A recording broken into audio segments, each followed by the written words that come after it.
Michelle Obama says her husband was a way better president than Donald Trump because, among other reasons, he made America eat its carrots or something to that effect. Watch.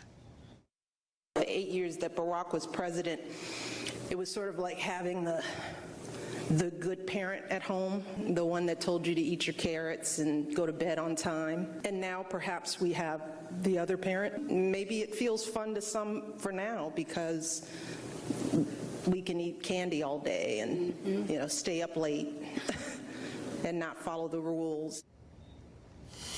Dan Bongino joins us to assess the sanctimony on parade. So when they brought interest rates down to zero, shafting middle-class savers because it was easier, was that an example of eating your carrots?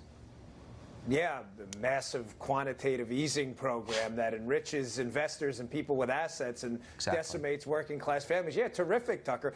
You know what's really offensive, I mean really grotesquely offensive about that statement? Follow the rules, insinuating what? That Barack Obama was a rule follower? Let me tell you something. In my history with the Secret Service and international security for 12 years, you know what one of the rules was, Tucker? You don't leave your people behind to die in a foreign country when the embassy or special mission complex is under attack.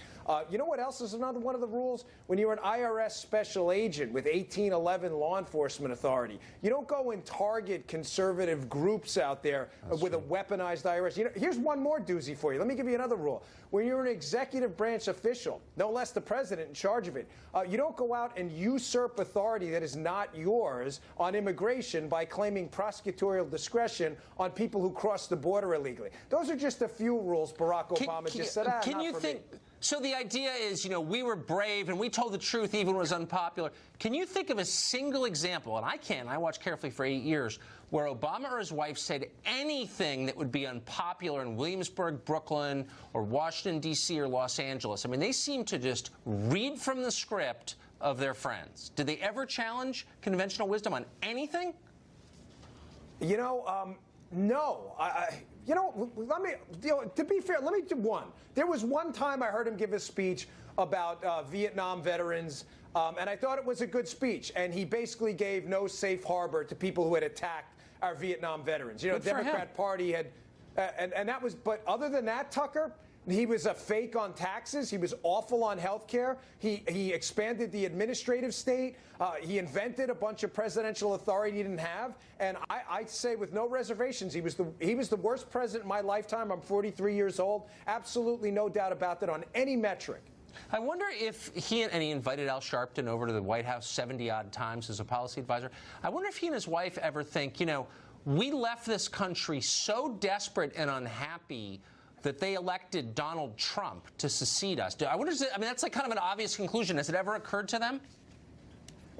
No. And Tucker, what's even worse about the Obama presidency, the constituencies he claimed to be a champion of, the poor, the working man, black people in middle income and lower income communities in the inner cities, were left far worse off by Barack Obama. Tucker, income inequality got worse under the Barack Obama era. Black unemployment, inner cities, we saw rioting in inner cities. Black unemployment was through the roof. These were the groups he claimed to want to defend.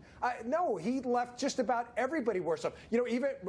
Racial discord in the United States by just about every available measure got worse. That's the legacy of the Obama presidency. Well, when Al Sharpton's your policy advisor, that tends to happen. I always forget, and my producer just reminded me in my ear, that you protected President Obama. I mean, you were on his detail. I've seen pictures of it. How do you feel? I mean, I don't even know what to ask you. What do you remember about that? Or what is this, her, quote, evoke in you?